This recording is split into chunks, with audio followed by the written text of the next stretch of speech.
Welcome to the wild ride of Old Put, a story of the American Revolution. You might wonder why the good folk of Greenwich, Connecticut have what is probably their busiest thoroughfare, named after an army man who lived over 200 years ago. Well, General Israel Putnam was his name, and he's responsible for a local legend. As a result, his name is just about everywhere in Greenwich today. He pops up all over the place. You might also wonder how many of the residents of this beautiful town are aware that in General Putnam's day, Greenwich was named Horseneck, a name that has remained in local memory.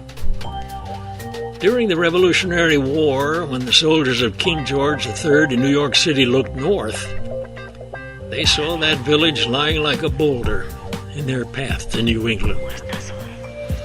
As for General Putnam, in February 1779, he was in command of a winter camp in Reading, Connecticut.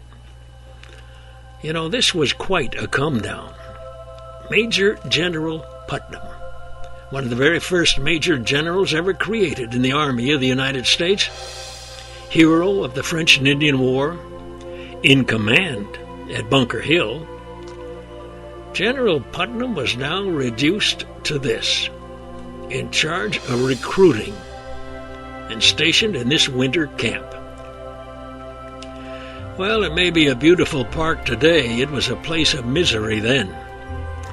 Anyone seeing this park in the winter can get at least an idea of the conditions of that time. The soldiers living in freezing temperatures without proper clothing or housing, with little in the way of food or pay. This was Putnam's Valley Forge. And he was here because his friend, his commander, had perhaps thought he was too old, too stout, too over the hill. In his statues and portraits, Putnam usually looks stern, severe. Well, he was the very model of a modern major general, but according to historians, he was usually more relaxed. When he visited a place like Knapp's Tavern, for example, he was a good deal like Shakespeare's Falstaff. He was stout, somewhat advanced in age, but a man of hearty good fellowship. Folks called him Old Put. And it seems he liked to party. In fact, some say before the attack by the British, he'd been out all night and didn't get to bed till daylight. Once awake, however, he learned that the redcoats were all around here, and he was outnumbered 10-1. Only one thing to do: ride to Stamford for reinforcements. He leaped on his horse and rode off, the enemy close behind.